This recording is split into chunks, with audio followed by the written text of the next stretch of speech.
में भीखन नाम का एक गरीब लोहार अपनी पत्नी गौरी और अपनी बेटी मंजरी के साथ रहा करता था। भीखन अपने हथौड़े से लोहे को लगातार पीटे जा रहा था कि तभी उसकी बेटी मंजरी वहां पहुंची। पिताजी, माँ बुरी तरह से कराह रही हैं। ऐसा लग रहा है जैसे उन्हें बहुत दर्द हो रहा है। हैं?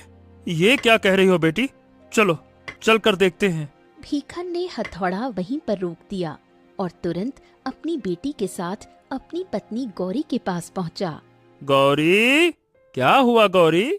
क्या तुम्हारे शरीर में ज्यादा दर्द हो रहा है? लगता है अब ये दर्द मेरे प्राण लेकर जाएगा। अरे ऐसा क्यों कहती हो? हिम्मत मत हारो गौरी, तुम चिंता मत करो। मैंने वैद्य जी को यहाँ पर बुलवाया है, वो आते होंगे, है ना? कुछ ही देर में वैद्य वहाँ पर आ गया। हाँ, आइए आइए आइए वैद्य जी, मैं बड़ी बेसब्री से आप ही का इंतजार कर रहा था। बात यह है कि सुबह से मेरी पत्नी दर्द से कराह रही है।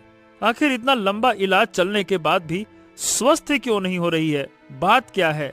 देखो भीखन, तुम्हारी पत्नी को एक दुर्लभ बीमारी है जिसका इलाज एक दुर्लभ जड़ी बूटी से ही संभव है।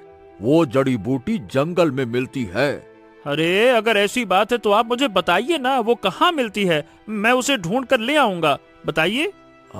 देखो, तुम्हें उस जड़ी बूटी की पहचान नहीं है भीखन, इसीलिए तुम अपनी बेटी को मेरे साथ भेज दो। वो जड़ी बूटी वर्षा के मौसम में उगती है और अभी वर्षा का मौसम चल ही रहा है। मैं ही उसे पहचान सकता हूँ। अगर वो जड़ी बूटी जंगल में नहीं मिली तो फिर तो तुम्हें उसे खरीदने के लिए मधुवन राज्य की बड़ी वैद्य औषधालय में जाना होगा। पर हाँ, याद रखना भीखन, वहां पर तुम्हें वो जड़ी बूटी 10 चांदी के सिक्कों में मिलेगी, उससे जरा सा भी कम नहीं।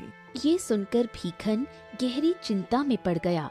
कुछ देर बाद वैद्य भीखन की बेटी को लेकर जंगल की ओर निकल पड़ा। कुछ ही देर बाद मंजरी और वैद्य घने जंगल में पहुँचे। बेटा मंजरी, जा बेटा, वहां चट्टान पर जाकर बैठ जा। मैं उस जड़ी बूटी को ढूंढने का प्रयास करता हूँ। मुझे लौटने में कुछ देर हो जाएगी। यहाँ से ज्यादा आगे मत जाना बेटा, है ना? जंगल खतरनाक है। आराम से बैठी रहना, ठीक है? ठीक है, मैं यहीं बैठी रहूंगी। वैद्य जड़ी बूटी ढूंढने के लिए घने जंगल की ओर निकल गया। मंजरी कुछ देर तक चट्टान पर बैठी रही।